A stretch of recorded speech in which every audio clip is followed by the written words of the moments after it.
Digital marketing నేర్చుకుని AI tools వాడుతూ డబ్బులు సంపాదించాలనుకుంటున్నారా? ఈ నెంబర్కి కాల్ చేయండి.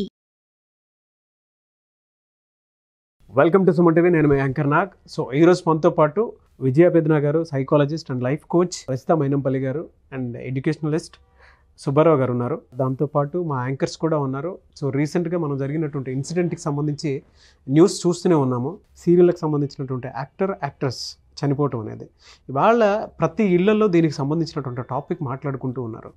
ఇందులో అంటే అటు ఫ్యామిలీ పరంగా చూసుకుంటే ఏ విధంగా దెబ్బతినింది, దానితో పాటు అటు పిల్లల పాయింట్ ఆఫ్ వ్యూ నుంచి చూసినప్పుడు వాళ్ళ మనస్తత్వాలు ఏ విధంగా దెబ్బతింటాయి, ఇలాంటి ఇన్సిడెంట్స్ ఇళ్లలో జరిగినప్పుడు, ఇటువంటి ఎక్కువగా జరుగుతున్నప్పుడు ఎలాంటి కేర్ తీసుకోవాల్సినటువంటి అవసరం ఉంది అనేది ఈ రోజు మనం వాళ్ళ మాటలోనే తెలుసుకుందాం. నమస్తే రజిత గారు. నమస్తే ఉషా. చందు అండ్ పవిత్ర ఈ పేర్లు గత 2-3 రోజులుగా మనం సోషల్ మీడియాలో చూస్తూ ఉన్నాము. వైరల్గా మారిందని చెప్పుకోవచ్చు. వాళ్ళ మరణాల విషయం పక్కన పెడితే ఎస్పెషల్లీ ఇల్లీగల్ అఫేర్ ఏదైతే నడుస్తుందో దాని కారణంగా ఆవిడ చనిపోయిన తర్వాత 1 డే ఐ థింక్ ఆవిడ మరణాన్ని డైజెస్ట్ చేసుకోలేక ఆయన చనిపోయాడు, ఆత్మహత్య చేసుకున్నారని మనం చాలా వీడియోస్ చేస్తున్నాము. చందు మరణాన్ని ఏ విధంగా మనం చూడొచ్చు?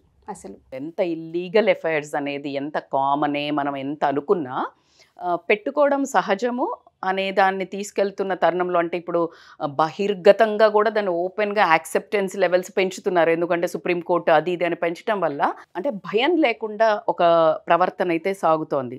ఇంతకు ముందు కూడా ఉండేవి ఇలాంటి ఇల్లీగల్ అఫైర్స్ అనేవి తీసుకుంటే మనము అలా ఎప్పుడైతే కొంచెం చేసినా లోపల బెదిరించే వాళ్ళు, ఆడవాళ్ళు కూడా అంత చదువుకుని ఉండేవాళ్ళు కాదు కాబట్టి అణిగిమణిగి ఉండటం జరిగింది.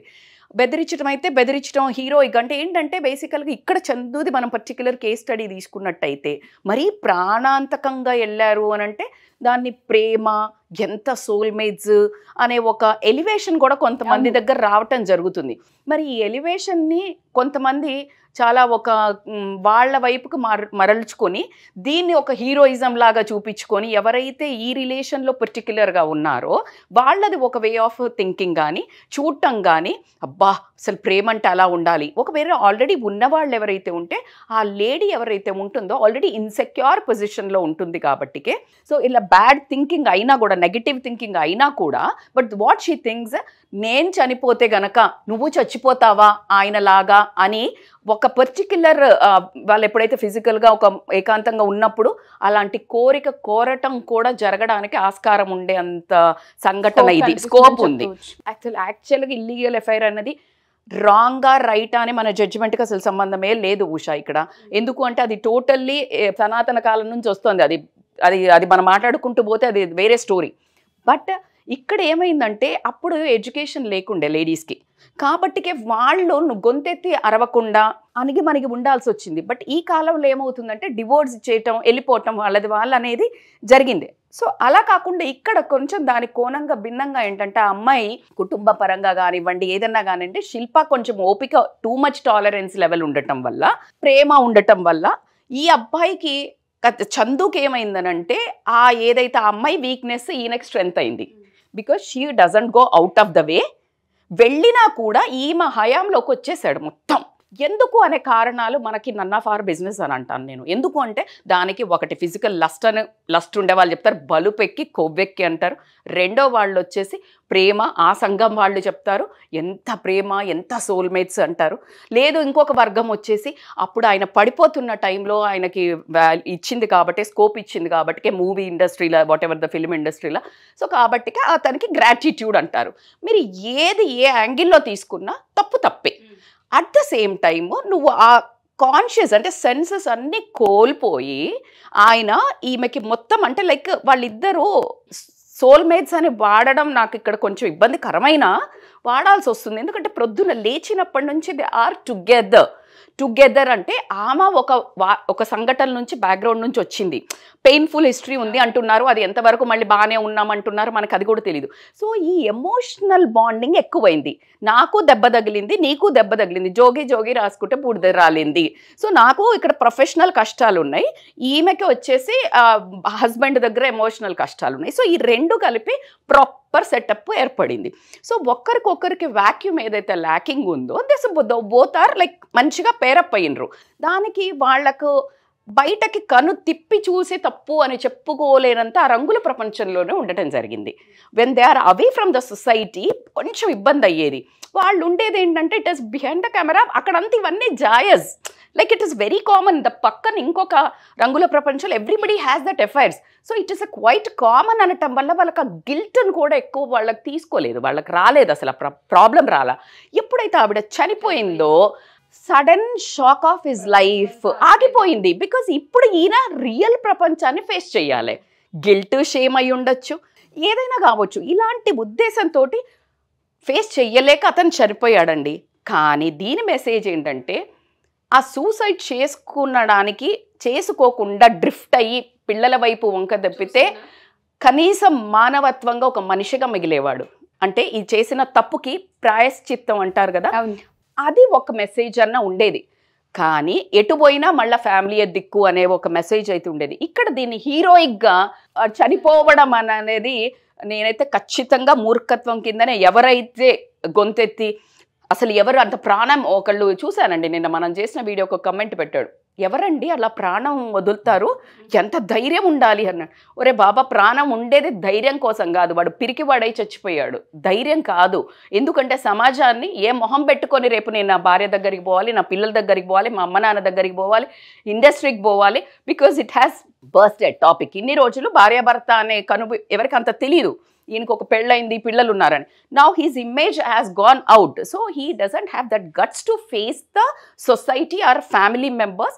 అందుకని అతను తీసుకున్నాడు. కానీ దీన్ని మీరు అనుకున్న కోణంలో సెలెక్టివ్ లిసనింగ్, సెలెక్టివ్ అబ్జార్ప్షన్ లాగా హీరోయిక్గా ఇల్లీగల్ రిలేషన్లో కూడా నిజాయితీ అని ఆల్రెడీ చేసిన ఒక మూర్ఖత్వమైన పనిని, బంధాలను మోసం చేసి వచ్చి పిల్లలను బాధ్యతలను విస్మరించి మీ శరీర సుఖాలకు అనుకోండి, ఏదైనా అనుకోండి, అలా చెయ్యకుండా ఇది ఒక మంచి కనువిప్పు అని అయితే అనుకుంటాను. మనకు ఆల్రెడీ కమెంట్స్ కూడా పెట్టారు. మీ వీడియో ఇది చూసిన తర్వాత మేము ఇల్లీగల్ రిలేషన్ నుంచి బయటికి రావడానికి ట్రై చేస్తున్నాం. దట్స్ అ వండర్ఫుల్ గట్స్ ఉన్న ఎవరో పెట్టారు.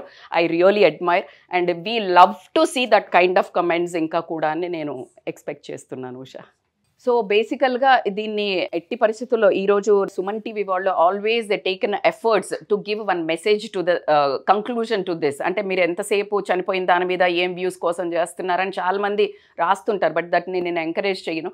వి do so much of work అండి. ఎందుకంటే దీన్ని తీసుకొని మీరు ఎక్కడెక్కడో ప్రయాణాలు ఎటెటో దిశగా వెళ్తుంటే ఒక చిన్న ఒక సొసైటీ లాగా ఫామ్ అయ్యి ఒక క్లబ్ లాగా మీకు ఒక ఐడియా ఇవ్వడానికే తప్పించి దీన్ని వ్యూస్ కోసం అని చూడకండి. కమింగ్ టు ద పాయింట్, ఇక్కడ రెండు వర్గాల నుంచి ఆలోచిస్తే మగాళ్ళకైతే ఇది ఖచ్చితంగా దీన్ని ఏదో హీరోయిక్ అయితే చూసుకొని వెళ్ళి జీవితాన్ని ప్రతి ఒక్కళ్ళు 98% తిట్టుకునే వాళ్ళే.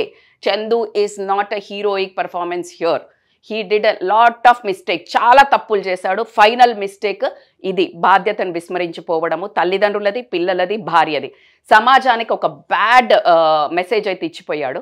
లేడీస్కి ఇంకొక చాలా ఇంపార్టెంట్ పాయింట్ అంటే because of me tolerance level పరువు పోద్ది అని కడుపు చించుకుంటే కాళ్ళ మీద పడుతుందని ఈరోజు జరిగింది అదే శిల్పాకి. ఇన్ని రోజులు ఎప్పుడైతే నీకు అంత ఘోరంగా నిన్ను ఫిజికల్ అబ్యూస్ చేస్తుంటే ఒక హెచ్ఆర్గా ఉద్యోగం చేస్తున్న అమ్మాయి అంత నోరు మూసుకొని ఉండాల్సిన అవసరం ఏంది అనేది నాకు ఇప్పటికీ అర్థం కాలేదు. So please fight back. చిన్నగా ఉన్నప్పుడే గోటితో పోయేదాన్ని గొడ్డల దాకా తెచ్చుకుంది ఈ అమ్మాయి. ఖచ్చితంగా ఆ రోజే సమాజానికి ఇంతే ఎదురు తిరిగి ఇంతే మీడియా ముందు మాట్లాడితే అప్పుడు బాగుపడేది సమాజం. సో కాబట్టికే ఎలాగో మీ సంసారం నాశనం అవుతుందండి, పెట్టుకున్నాడు, ఏం చేస్తావో పీక్కో అని కూడా మొన్న అన్నది అని చెప్పారు. సో ఇలా మొహం మీద నాకు ఆవిడే ఇష్టము, ఆవిడే కావాలి అంటే మీరు ఇలా ఎడ్యుకేటెడ్ ఉన్నారు, ఏ 10 ఇండ్ల పాచి పని చేసుకొని పిల్లల్ని పెంచుకోవచ్చు. మనకు సెల్ఫ్ ఎస్టీమ్ లేకుండా ఒకటి దగ్గర బ్రతికే కంటే బయటికి వెళ్ళి బ్రతకొచ్చు.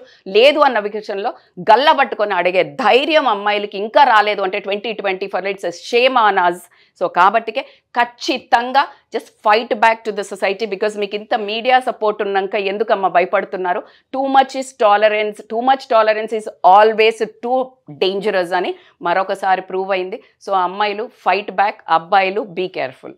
మనం చూస్తూ ఉన్నాం సార్ 3-4 డేస్ నుంచి చందు ఇన్సిడెంట్, ఎస్పెషల్లీ తల్లిదండ్రుల ప్రభావం పిల్లల మీద చాలా ఎక్కువగా ఉంటుంది అని చెప్తూ ఉంటారు. కాబట్టి అసలు ఇలాంటి ఇన్సిడెంట్స్ ఫ్యామిలీలో జరిగినప్పుడు సైకలాజికల్గా పిల్లల మీద దీని ఎఫెక్ట్ ఏ విధంగా ఉంటుందంట?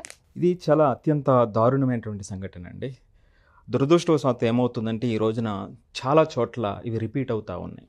కొంతమంది ఇలాగా ఎవరైతే పబ్లిక్ ఫిగర్స్ ఉన్నారో, సెలబ్రిటీస్ ఉన్నారో, వాళ్ళ కేసుల్లో మనం ఎక్కువ పబ్లిసిటీ అవుతుంది తప్ప ఇలా తెలియకుండా జరిగేటువంటి కుటుంబాలు కూడా అనేక ఉన్నాయి.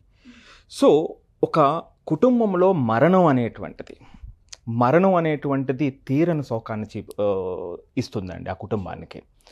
మరణాలు మన కాంటెక్స్ట్ కోసం, అంటే ఇక్కడ మనం అర్థం అవడం కోసం, ఒక రకంగా మొట్టమొదటిగా యాక్సిడెంట్ జరిగేటువంటిది, రెండవది ఆరోగ్యరీత్యా హఠాత్తుగా చనిపోయేటువంటి మరణం, మూడవది ఫైనాన్షియల్ డిస్టర్బెన్సెస్ వల్ల హత్యకు ఆవించబడటం లేదా ఆత్మహత్య చేసుకోవడం, నాలుగవది వివాహేతర సంబంధాలు. మొదటి రెండూ కూడా అనుకోకుండా జరిగినటువంటి సంఘటనలు. అక్కడ ఆ కుటుంబంలో ఉన్నటువంటి తీవ్రతను బట్టి వాటి గాయాలు లోతుగా ఉంటాయి. కాకపోతే కొన్ని రోజులు అయ్యేటప్పటికి ఆ కుటుంబం అంతా అర్థం చేసుకుని మరలా సామాన్య స్థితికి రావడానికి ఎక్కువ అవకాశాలు ఉంటాయి. ఇక 3-4 కారణాలు చూసినప్పుడు ఫైనాన్షియల్గా ఇబ్బంది పడి హత్య కానీ ఆత్మహత్య కానీ, కొన్ని సందర్భాల్లో మొత్తం కుటుంబం అంతా కూడా ఆత్మహత్యలు చేసుకునేటువంటి పరిస్థితి ఉంది. ఇక నాలుగవది అత్యంత దారుణం, ఈ రోజున సమాజాన్ని పట్టి పీడిస్తున్నటువంటి సమస్య వివాహేతర సంబంధాలు. మేడం చెప్పినట్టుగా హీరోయిక్గా ఇదేమీ పర్వాలేదు అనేటువంటి ఆ గ్రూప్ కొంత ఉండి దాన్ని ప్రమోట్ చేయటం, అంటే అలాంటి సంబంధాల్లో ఉన్నటువంటి వ్యక్తులు ఇది నాదేం తప్పు కాదు అనేటువంటి అథారిటేటివ్ ధోరణిలో వెళ్ళిపోవటం, ఇంట్లో ఉన్నట్టు వాళ్ళని పట్టించుకోకపోవటం, వాళ్ళ భావాలు వాళ్ళకి కనీసం స్పృహకు కూడా రాకపోవటం, ఆ పిల్లలు వాళ్ళ ముందు కనిపించకపోవటం, ఇవి ఈ వివాహేతర సంబంధాలకి అసలు సమాజాన్ని పట్టి పీడిస్తుందండి. ఈ రోజున ఎవరైతే ఒక వ్యక్తి అలాంటి సంబంధాలు లేకుండా ఉంటే ఈరోజు రాముడు అనేటువంటి పరిస్థితి, అలాంటి దారుణమైనటువంటి స్థితికి మనం ఈ రోజున ఉన్నాం. ఇక ఈ 4వ సందర్భం 3వ సందర్భంలో మరణం సంభవించినప్పుడు అత్యంత దారుణమైనటువంటి స్థితి ఆ పిల్లలకి, ఆ కుటుంబానికి కలుగుతుందండి. అక్కడ వచ్చేటువంటి ఒత్తిడి, ఆందోళన, ఆ పిల్లల్లో నిరాశ, నిస్పృహ, ఆందోళన. అంతేకాకుండా పోస్ట్ ట్రామాటిక్ స్ట్రెస్ డిజార్డర్స్ అంటారండి. So PSSD. సో దీనివల్ల ఏమవుతుందంటే, ఎందుకు అంత ప్రభావం చూపుతాయంటే, ఒక వ్యక్తి చనిపోయినప్పుడు ఓకే పాపం ఒక సానుభూతి దొరుకుతుంది మనకి. మన సాంప్రదాయం ప్రకారం కూడా 14 రోజులు వాళ్ళు ఏ పని లేకుండా ఇంటి దగ్గర ఉంటే మనకు కావలసిన వాళ్ళందరూ పిలుపు లేకుండా వచ్చేటువంటి సందర్భం అది. ఎందుకంటే ఆ కన్సర్న్, మీ తండ్రి పోయాడు లేకపోతే తల్లి చనిపోయింది, కుటుంబ సభ్యులు చనిపోయినప్పుడు లేదు మేమంతా మా సమాజం అంతా నీ వెనక ఉన్నాము అనేటువంటి సాంప్రదాయాల నుంచి మనం ఉన్నాం. సో కానీ ఈ సందర్భంలో ఏమవుతుందంటే అందరూ ఆ తప్పుని మళ్ళా పిల్లల మీద రుద్దేటువంటి అవకాశం వస్తుంది.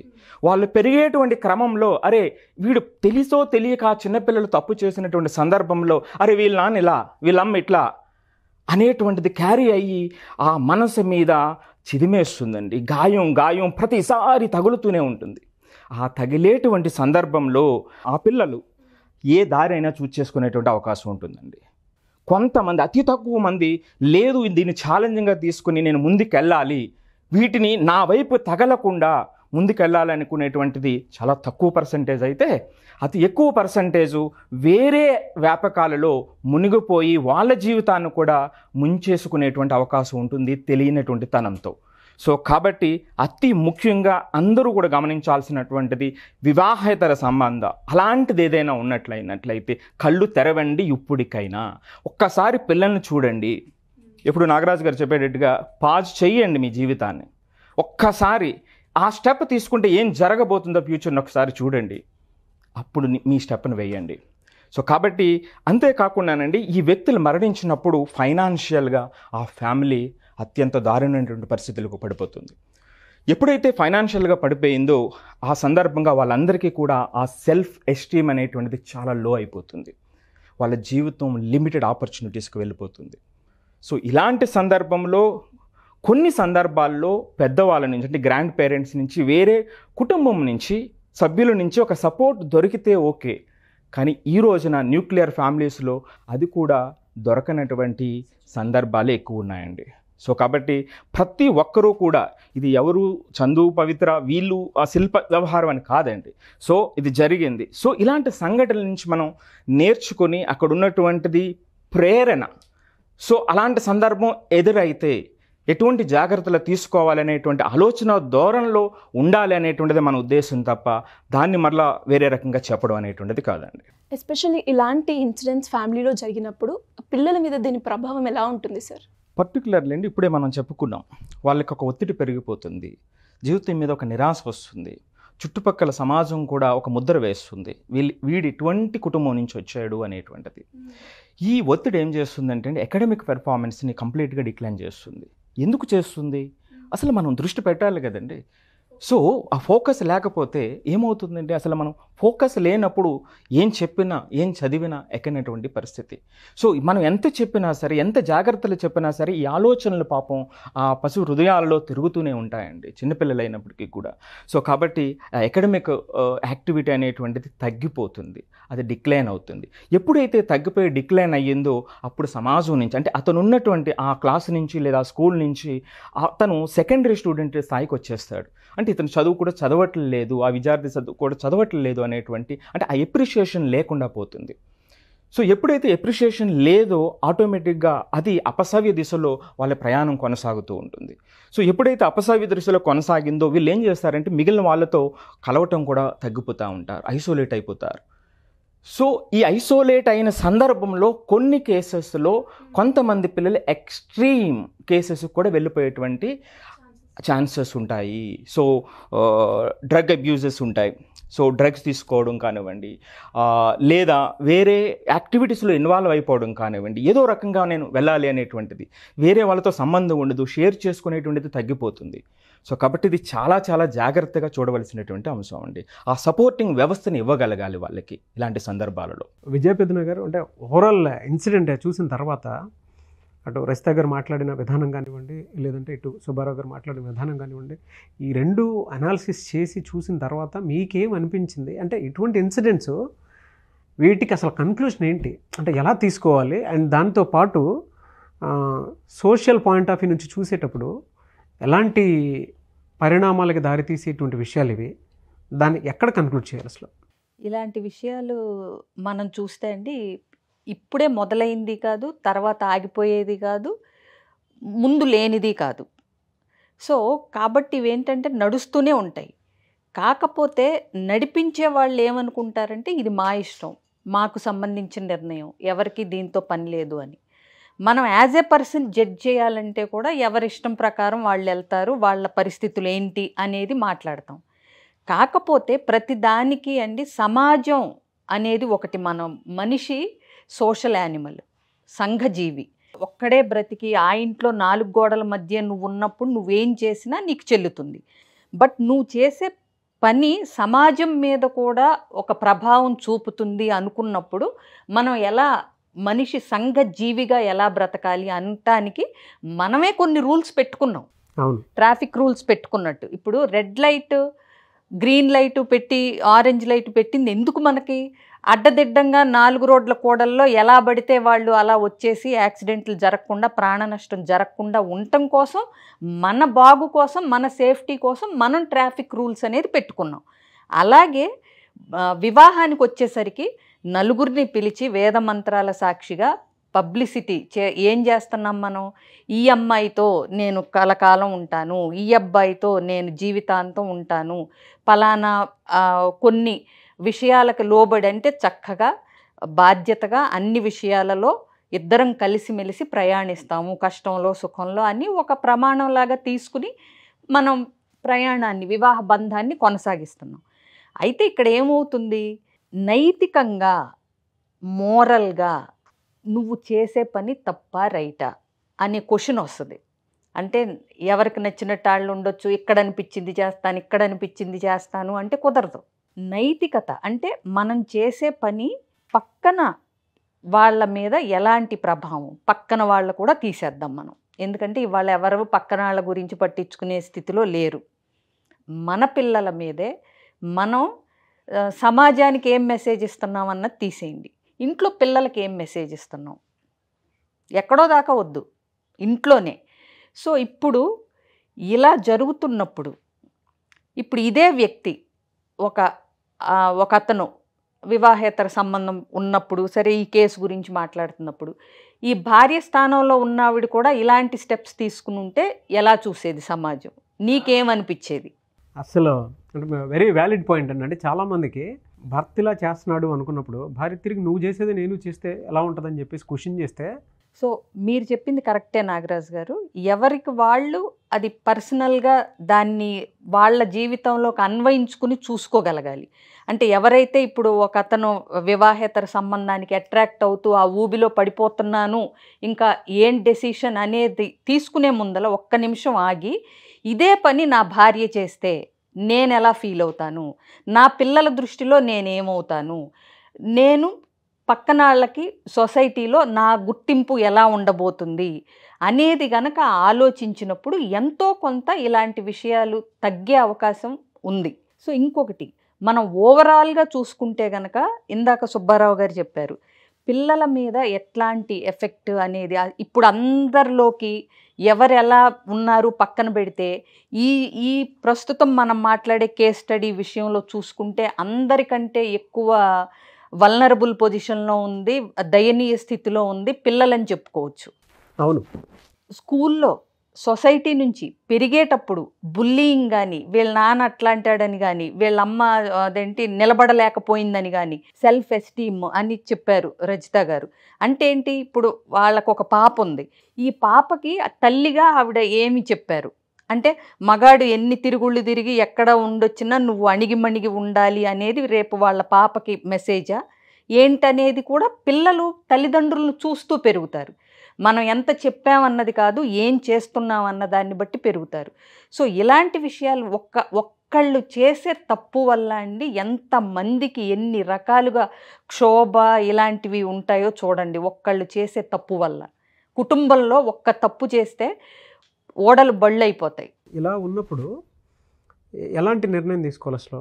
ఇప్పుడు ఇలాంటి సిచ్యువేషన్లు ఉన్నప్పుడు మీరు అడిగారు కాబట్టి కంక్లూజన్ అనేది ఏంటంటే, ఆడవాళ్ళు వాళ్ళ స్థాయికి తగ్గట్టుగా వాళ్ళ సెల్ఫ్ రెస్పెక్ట్ని, సెల్ఫ్ ఎస్టీమ్ని, ఆత్మాభిమానాన్ని, ఆత్మస్థైర్యాన్ని కాపాడుకుంటూ ఇలాంటి సంఘటనలు గనక భర్త చేస్తే వెంటనే విడాకులు, డివోర్స్ తీసుకోవచ్చు. ఆవిడ డివోర్స్ తీసుకుంటుంది ఆవిడ అనే భయం ఇతనికి ఉన్నప్పుడు 2 అడుగులు వెనక్కేసి ఉండేవాడేమో అతను. ఈవిడ ఎలా అయినా పడి ఉంటుంది కాబట్టి గ్రాంటెడ్గా తీసుకుని ఉండొచ్చు. మీకు అర్థమైందా? సో ఇప్పుడు విడాకులు దాకా వెళ్తున్నప్పుడు సమాజంలో ముందే పబ్లిసిటీ వచ్చేది వీళ్ళ కేసుకి. అవును, పలానా వ్యక్తి భార్య విడాకులు తీసుకుంటా ఉంది, అతనుకున్న ఎక్స్ట్రా మ్యారిటల్ అఫైర్ వల్ల అని. హుందాగా కూడా ఉంటుంది. ఈవిడ రైట్స్ని ఈవిడ కాపాడుకునేది, ఈవిడ పిల్లలకి ఈవిడ ఒక మంచి ఎగ్జాంపుల్ అయ్యేవారు. అట్లాగే సొసైటీలో అతని తప్పు ఏంటి అనేది ముందే ఎగ్జిబిట్ అయ్యేది. సో ఇన్ని రకాలుగా ఈవిడ తన స్థానాన్ని నిలబెట్టుకోవటానికి కృషి చేసిన ఆవిడ అయి ఉండేది. వేరే లేడీస్కి కూడా ఒక ఇన్స్పిరేషన్ కింద ఉండేవారు ఆవిడ. వాళ్ళ how much is too much అనేటువంటి దానికి best example. She is very educated అండి. She is HR. తనకి జాబ్ పెట్టించింది భర్తకి, మరి ఆవిడ మీద గ్రాటిట్యూడ్ లేదు. ఈవిడ మీద సినీ రంగానికి బుల్లితెరకి ఆపర్చునిటీ ఇచ్చినందుకు ఈ గ్రాటిట్యూడ్తో ప్రాణమే వదిలేశాడు. ఈవిడ మోడలింగ్లో ఈవిడ మొట్టమొదటిగా పరిచయాలు ఉన్నాయి ఈవిడికి. ఇతనికి తర్వాత మోడలింగ్లు చేయాలన్నప్పుడు మొట్టమొదట పునాదేసింది ఈమె వైఫే, శిల్పా గారే చూపించింది. అవునంట. బట్ ఏదేమైనా సరే బాధాకరం. సో ఇలా చూస్తున్నాం కదా మనం. ఇదే విషయం ఒకవేళ అంటే ఇప్పుడు మేము కొద్దిగా ఒక అనుభవంతో ఒక జీవితాన్ని కొంచెం చూసిన వాళ్ళం కాబట్టి మా అభిప్రాయాలు మేము చెప్పాం. ఇప్పుడు ఒకవేళ మిమ్మల్ని మాట్లాడమంటే మీరేం చెప్తారు నాగరాజు గారు? నేను చాలా దారుణం అని చెప్తానండి దీని మీద. ఎందుకంటే ఇందాక రజిత గారు మాట్లాడిన పాయింట్ ఆఫ్ వ్యూ నుంచి చూసినప్పుడు ఒక కోణంలో హీరోయిక్గా తీసుకుని ముందుకెళ్ళిపోయేటువంటి వాళ్ళు ఉన్మాదంలోకి వెళ్ళి ఇక్కడ భార్యను నెగ్లెక్ట్ చేసి ఇక్కడ జీవితాన్ని నాశనం చేసి ఇక్కడ జీవితాన్ని నాశనం చేయటమే కాకుండా అక్కడ కూడా జీవితాన్ని నాశనం చేసేస్తారు. వీళ్ళు ఒక చోట ఆగరిల్లు, ఒక చోట ఆగే మనుషులు అయితే ఇంకొక రిలేషన్షిప్లో అడుగు పెట్టరు అంత ధైర్యంగా. సో దాంట్లో ఏ డౌట్ లేదు. దాన్ని ఏ రకంగా చూసుకున్నా కూడా ఇట్స్ లీగల్. దాన్ని మనం ఏ రకంగానూ సపోర్ట్ చేయలేము. సెకండ్, ఇందాక మీరు అన్నట్లు పిల్లల పాయింట్ ఆఫ్ వ్యూ నుంచి వచ్చేటప్పుడనే ఎంత దారుణంగా ఉంటుందనంటే, బెస్ట్ ఎగ్జాంపుల్ నాకు సంబంధించింది నేను చెప్తాను.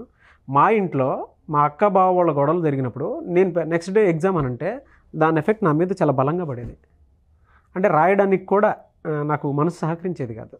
ఓపెన్గానే చెప్తున్నాను. అంటే ఎంత దారుణంగా ఉంటుంది అని అంటే ఇళ్లలో చిన్న చిన్న గొడవలు అయితేనే, ఈవెన్ మా అమ్మ నాన్న గొడవ అయినా సరే నేను ఆ రోజు స్కూల్కి కానీ కాలేజీకి కానీ వెళ్ళేటప్పుడు 10 సార్లు ఆలోచించుకుంటాను నేను, వాళ్ళ ఇంట్లో ఎక్కడ గొడవ పడతారో, ఏ విధంగా ఉంటుందని చెప్పేసి. అంటే అంత దారుణమైనటువంటి ట్రామాలోకి వెళ్ళిపోతాము. ఇందాక మీరు చెప్పిన దాంట్లో నాకు కన్క్లూషన్ బాగా నచ్చింది ఏదైనా ఉంది అని అంటే, ఇంకొక లైఫ్లో మనం ఎంటర్ అవుతున్నాము అనుకున్నప్పుడు ఇక్కడ బంధానికి సంబంధించినటువంటి దాంట్లో ఎంత గ్రాటిట్యూడ్ చూపించాలో అంత గ్రాటిట్యూడ్ చూపించండి. ఏమి ఇవ్వాలో అది ఇవ్వండి.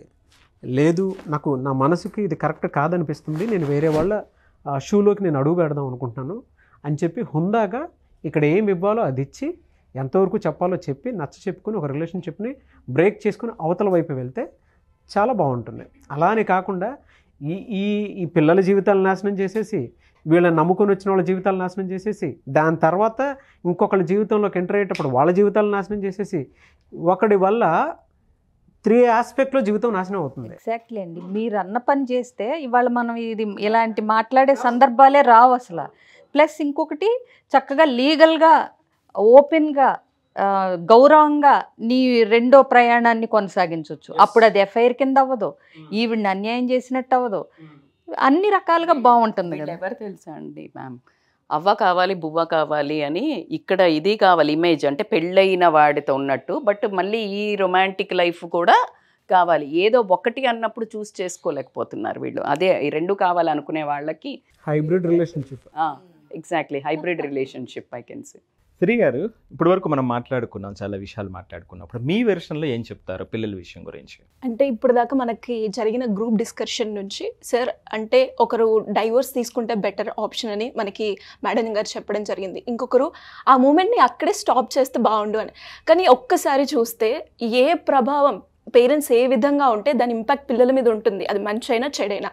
కానీ ఇక్కడ చాలా వరకు ఎఫెక్ట్ అయింది పిల్లలు. కాబట్టి ఒక స్టెప్ మనం తీసుకుంటున్నాము అంటే నాకు ఫ్యామిలీ ఉంది, నాకు పిల్లలు ఉన్నారు అన్న ఆలోచన ఎప్పుడైతే ఆ ఇంటెన్షన్ వాళ్ళకు వస్తుందో ఆ స్టెప్ తీసుకోవడానికి ధైర్యం చేయరు అని అనిపించింది. ఒకవేళ ఆలోచన ఉంటే లైక్ ఫస్ట్ వాళ్ళతోటే ఆపేయడం అనేది ఇంకా బెటర్. బికాస్ సెకండ్ ఎవరైతే క్యారీ ఫార్వర్డ్ చేస్తున్నారో అది ఇంకా ఎక్కువ ఉంటుంది. అది సొసైటీలో కావచ్చు, ఎడ్యుకేషన్ పరంగా కావచ్చు, లేదు అంటే ఫ్యామిలీలో కావచ్చు. ఆ చిన్న చూపు అనేది ఏ మనిషికైనా తట్టుకొని భారం అని చెప్తాను.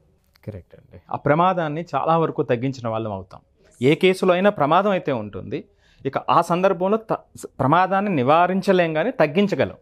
Yes. So Usha, as it is మనం నిన్నటి నుంచి చేస్తానే ఉన్నాం ఈ వీడియోస్. అదే again it is a marathon లాగా. బికాస్ ఇందులో నేను ఫస్ట్ వీడియోలో చెప్పినప్పుడు it has a lot many tracks, చాలా ట్రాక్స్ నడుస్తున్నాయి. ఒక యాంగిల్ కాదు, ఒక మనిషి కాదు, ఒక టాపిక్ కాదు, ఒక ఆత్మహత్య కాదు, ఎన్నో హత్యలు, ఎన్నో ఆత్మహత్యలు ఇప్పుడు జరిగాయి. ఇందులో కనిపించే 2 హత్యలు కనిపిస్తున్నాయి. కానీ పరువు తీసుకోండి, ఆ భార్యాభర్తలది, పిల్లలది అటువైపు, పవిత్ర వైపు తీసుకోండి, ఇటు తల్లిదండ్రులది, అసలు చాలా జరిగాయి హత్యలు అనేది. సో దీని పరంగా అసలు ఈ ఇల్లీగల్ ఎఫ్ఐఆర్స్ని మేము అంటే యాజ్ ఎ ఇప్పుడు నేను లైఫ్ కోచ్గా చాలా కౌన్సిలింగ్లు వస్తుంటారు మనకి, 70% ఇవే వస్తున్నాయి. దీన్ని మనము అంటే దీన్ని ఎలా మనము, నేనైతే ఇలా చెప్పాను, ఇలా నేను కరాఖండిగా చెప్పేస్తాను. మీరు అంటారు ఎందుకు అనంటే, నువ్వు ఏం చేస్తున్నావో ఫస్ట్ ఆ బుల్లెట్ ప్రూఫ్ తోటి ఉండాలి, అమ్మాయిలు స్ట్రాంగ్ ఉండాలి. అలానే నేను అమ్మాయిలు కూడా చేస్తున్నారు మేడం అని క్వశ్చన్లు వేస్తే ఎట్టి పరిస్థితుల్లో సమాజంలో ఇందాక మ్యామ్ చెప్పినట్టు ఖచ్చితంగా అమ్మాయి గనక తిరిగి నేను కూడా ఇలా ఎఫ్ఐఆర్ పెట్టుకుంటా అంటే దరిద్రం ఏంటంటే సొసైటీ అప్పుడు మాత్రం పరిగెత్తుకుంటూ వస్తుంది. అదే అబ్బాయిది మాత్రం వీడు మొగాడ్రా అంటాడు, ఇదేమో ఇదేం ఆడదిరా అంటాడు. చూడండి modulation of voice and the way use, ఇలా ఈమెనేమో ఇలా ఇక్కడ కనిపిస్తుంది నీకు డెమాన్స్ట్రేషన్. సో దట్స్ హౌ మొగాళ్ళకి అది పెరిగిపోయింది. నేనేం చేసినా చెల్లిద్ది అనే ఒక రాక్షసత్వాన్ని మనమే పెంచి పోషించటానికి సర్వ హక్కులు ఎవరిస్తున్నారంటే ఆడవాళ్ళే. మీరు ఏదైతే ఇందాక టాలరెన్స్ అన్నారు కదా, ఓపిక కూడా ఒక హద్దు ఉంటూ ఉంటుంది. Exactly. ఆడది ఎంత తాళి కట్టి తలంచుకొని వాళ్ళ ఇంటికి మనం వెళ్ళినా కొన్ని సందర్భాల్లో తప్పు అన్నప్పుడు ఎదిరించాల్సిన అవసరం వస్తూ ఉంటుంది. ఖచ్చితంగా అక్కడ శిల్ప గారు అనే కాదు, ఏ ఆడదైనా ఇవాళ ఆవిడ బయటకు వచ్చింది కాబట్టి మనం ఆవిడ పేరు తీసి మాట్లాడుతున్నాం. కానీ ఇలా బయటికి రాకుండా ఆడపిల్ల పుట్టిందని ఉన్నాము, పిల్లలు ఉన్నారని ఉన్నాము, వెనక సపోర్ట్ లేదు, మీడియా ఉంది, సమాజం ఉంది. వాళ్ళు అదే రోజు బయటకు వచ్చి వాళ్ళొక చిన్న వీడియో బయటికి పంపించినా సమాజం మొత్తం నిలబడింది వాళ్ళ కాదు కోసం. మా వెళ్ళిందంట తను మహిళా మండలికి వెళ్తే చాలా క్లియర్ గా చెప్పారు. ఆ రోజు ఆవిడ డివోర్స్ తీసుకొని ఉన్నా చాలా బాగుండేది. Exactly. ఆమె హుందాతనం కాపాడుకునేది. వీడు ఏట్లోకి పోయినా ఎక్కడ పోయినా ఆ పిల్లలకి ఇంత ఎఫెక్ట్ పడేది కాదు కదా, మేము వదిలేసి వచ్చాము అనే ఒక గౌరవం కూడా నిలబడేది. అది అయితే కాబట్టి ఎనీవేస్ ఏం చూడాలో తెలియదు కానీ పడక సుఖాల కోసం వెళ్తున్నారో తెలియదు, కెరియర్ కావాలని వెళ్తున్నారో తెలియదు. వాళ్ళ కడుపున పుట్టిన పిల్లల్ని కూడా మరిచిపోయి 6 సంవత్సరాలు పిల్లల బాధ్యతలు కూడా చూడలేదు అంటే ఆ మనిషిని హీరోగా ఎలా ఎలివేట్ చేస్తున్నారో అర్థం కావట్లేదు. పదానికే మాట్లాడే ఆ వయసు నాకు ఉందో లేదో నాకు తెలియదు కానీ అందులో కంప్లీట్ రాంగ్ అనే చెప్తాను నేనైతే. సెకండ్ జీవితాన్ని ఇంకొక అవకాశాన్ని దేవుడు ఇచ్చాడు. అది గనక చందు గారు వినియోగించుకొని ఉంటే అప్పుడు హీరో అయ్యేవాడు. ఆయన మూవీస్ లో దాంట్లో టీవీ సీరియల్స్ లో విలన్ గా చేశాడంట. ఇక్కడగా కూడా పిల్లల లైఫ్ లో సమాజానికి ఒక బ్యాడ్ మెసేజ్ ఇచ్చేళ్ళాడనే మాత్రం నేను అదే విలన్ గానే కనిపిస్తాడు తప్ప ఏ కోణంలోనూ ఓ తండ్రిగా గాను ఓ బాధ్యత ఉన్న మనిషిగా కానీ పొరపాటును కూడా ఆయన కనిపించరు. మీరు అన్నట్టుగానే ఆ టాలరెన్స్ కి కూడా ఒక హద్దు అదుపు అనేది ఉంటుంటుంది. ఆడవాళ్ళు అట్లీస్ట్ ఇవి చూసి తప్పు జరిగేటప్పుడు సమర్థించకుండా పక్కకి వెళ్లకుండా నోరు తెరిచి మాట్లాడగలిగితే కొంతలో కొంత ఆగే అవకాశం కనిపిస్తూ ఉంటుంది. ఆవిడ యాక్సిడెంట్లో చనిపోయింది. సో ఈయన ఆత్మహత్య, ఈయన కూడా ఆ కారులో ఉన్నప్పుడు ఈయన బ్రతికి బయటపడ్డారు అంటే దేర్ ఈజ్ అ రీజన్. మీకు ఈ విషయం తెలుసో లేదో నాకు తెలియదు కానీ మేబీ నేను నాగరాజ్ గారితో కూడా డిస్కస్ చేశాను. యాక్సిడెంట్ అయిన తర్వాత ఫోన్ చేసినప్పుడు వాళ్ళ భార్యతో మాట్లాడినప్పుడు ఆవిడండి పక్కన ఏదైనా హాస్పిటల్ ఉంటే తీసుకెళ్ళండి, ఏం కాదని ఫస్ట్ పాయింట్. సెకండ్ పాయింట్ ఏంటో తెలుసా, ఇంటికి వచ్చిన తర్వాత పెద్ద మనుషుల సమక్షంలో కూర్చోబెట్టి మీరేం చేసుకోవద్దు, మిమ్మల్ని చూస్తుంటే నాకు భయంగా ఉంది, నేను మొహం కూడా చూపించను, నా పిల్లలకి తండ్రిగా ఉండండి, ఎంత టైం తీసుకుంటారో తీసుకోండి, దయచేసి మీరు డిప్రెషన్లో ఉన్నారని నాకు అర్థమవుతుంది, మీ పెయిన్ని నేను అర్థం చేసుకుంటా, అంతవరకు నేను మొహం కూడా చూపించను మీకు, చావనని చెప్పాడంట. అంత ఏ భార్యకు ఉంటుందో ఓపిక? బికాస్ ఆయన తలదించుకునేరా, is guilt, shame, is unable to face the society. That is the only. ప్రేమ అనేది ఒకటి కావచ్చు, వాక్యూమ్ని తట్టుకోలేకపోయిండు. ఆయన సపోర్ట్ తీసుకుందాము అనుకునే పర్సన్స్ ఎవరు లేరు, ఎందుకంటే అందరినీ హర్ట్ చేశాడు. So no one was there. So అందుకని హీ డిడ్ంట్ గెట్ ఎనీ. అనుకున్నాడు, సపోర్ట్ ఉండింది, తీసుకునే ఒక మొహం ఆయనకి లేదు, మొహం చెల్లలేదు. పర్ఫెక్ట్.